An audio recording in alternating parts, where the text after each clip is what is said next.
Technician அனைவருக்கும் வணக்கம். சென்னையிலேருந்து ராஜா பேசுகிறேன். இந்த வண்டி பார்த்திங்கன்னா பல்சர் 150 இது. இது வந்து டபுள் சேனல், இது ஏபிஎஸ் மாடல். இது ஷோரூம்லேருந்து வந்த வண்டி தான். இது பஜாஜ் ஷோரூம்லேருந்து வரக்கூடிய வண்டி இது. ஆனால் அவங்க எல்லாமே என்ன பண்ணியிருக்காங்கன்னா செக் பண்ணி பார்த்துருக்காங்க.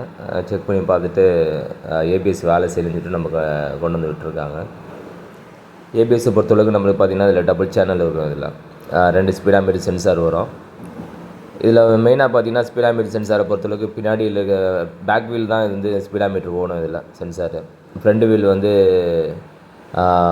சென்சார் கரெக்டாக இருந்தால் மட்டும்தான் ஏபிஎஸ் வந்து கட் ஆஃப் ஆகும். இதில் பேக் வீலில் வந்து பொறுத்தளவுக்கு பார்த்திங்கன்னா அவங்க ஏபிஎஸ் பொறுத்தளவுக்கு ஏபிஎஸ் கேபிளும் டோனர் பிளேட்டும் மாற்றிட்டாங்க பேக் வீலில். இதில் கம்ப்ளைண்ட்டே பார்த்திங்கன்னா இதில் வரக்கூடிய ஃப்ரண்ட் வீலில் இருக்கக்கூடிய ஏபிஎஸ் கேபிளும் ப்ளஸ் வந்து அந்த டோனர் பிளேட்டும் தான். இப்போ நம்ம என்ன பண்ணிக்கிறோம்னா டோனர் பிளேட்டை மாற்றாமே நம்ம என்ன பண்ணிக்கிறோன்னா அதில் கழட்டி அந்த 3 ஸ்க்ரூ இருக்கும் அதில். ஸோ அந்த 3 ஸ்க்ரூவையும் நம்ம என்ன பண்ணிக்கிறோன்னா அதில் கழட்டிட்டு டோனர் பிளேட்டு வீலை கழட்டாமல் என்ன பண்ணிக்கிறோன்னா 3 ஸ்க்ரூவை கழட்டிட்டு என்ன பண்ணோம், மூணுமே பார்த்தீங்கன்னா 3 ஸ்க்ரூவை கழட்டிட்டு ஒரே வாசர் பிளேட் வாசர் மாதிரி இருக்கும். அது நம்ம என்ன பண்ணோம்னா அந்த பிளேட் வாசரை வந்து உள்ளே கொடுத்து, இது வந்து ஒரு மாற்று வழி தான். இது மாற்று வழியாக தான் நம்ம ரெடி பண்ணுறது. இது நம்ம என்ன பண்ணோம், உள்ளே அடிஷ்னலாக என்ன பண்ணோம்னா அந்த டோனர் பிளேட்டுக்கு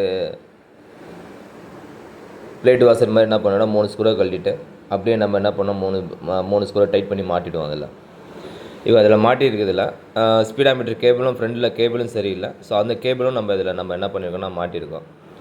இந்த வண்டியை பொறுத்தளவுக்கு பார்த்திங்கன்னா வண்டியை ஸ்டார்ட் பண்ணால் கியர் போட்டால் பேக் வீல் ஓடும்போது ஸ்பீடாமீட்டர் ஓடும் வண்டியில். இந்த வண்டியில் அதாவது பேக் வீல் பொறுத்தளவுக்கு வந்து ஸ்பீடாமீட்டர் கேபிளும் டோனர் பிளேட் இருந்துச்சுன்னா இந்த வண்டியில் மீட்டர் ரீடிங் ஆகும். இது ஃப்ரண்ட் வீல் மூவ் பண்ணால் மட்டும்தான் இதில் வந்து ஏபிஎஸ் வந்து இதில் கட் ஆஃப் ஆகும். இதில் இப்போ வந்து ஸ்பீடாமீட்டர் இதில் ஓடல, ஏன்னா பழைய கேபிள் அது. இப்போ நம்ம என்ன பண்ணோன்னா புது கேபிள் இதில் மாற்றிருக்கோம்.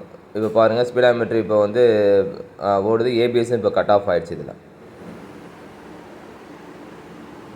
இதில் வந்து கம்ப்ளைண்ட்டே பார்த்திங்கன்னா ஃப்ரண்டில் இருக்கக்கூடிய அந்த டோனர் பிளேட்டும் ஸ்பீடாமீட்டர் கேபிள் தான் இதில் ஃபால்ட்டு. ஸோ ஏபிஎஸ் பம்பை பொறுத்தளவுக்கு இதில் வந்து ஃபால்ட்டு இல்லை, ஏன்னா ஏபிஎஸ் பம்பு வந்து எல்லாமே நல்லா தான் இருக்குது. ஸோ அது கூட ஒயரிங் எல்லாமே நம்ம செக் பண்ணியாச்சு. அதில் எல்லாமே நல்லா தான் இருக்குது. அதெல்லாம் ஏபிஎஸ் கேபிளும் ப்ளஸ் வந்து டோனர் பிளேட்டும் ஃபால்ட்டு. அந்த டோனர் பிளேட்டை நம்ம மாற்றாமல் மாற்று வழியாக நம்ம என்ன பண்ணிக்கோன்னா 3 பிளேட் வாசர் நம்ம என்ன பண்ணிக்கோன்னா சின்ன வாசர், பெரிய வாசர் கிடையாது, சின்ன வாசர் மாட்டி நம்ம எல்லாம் ரெடி பண்ணியிருக்கோம்.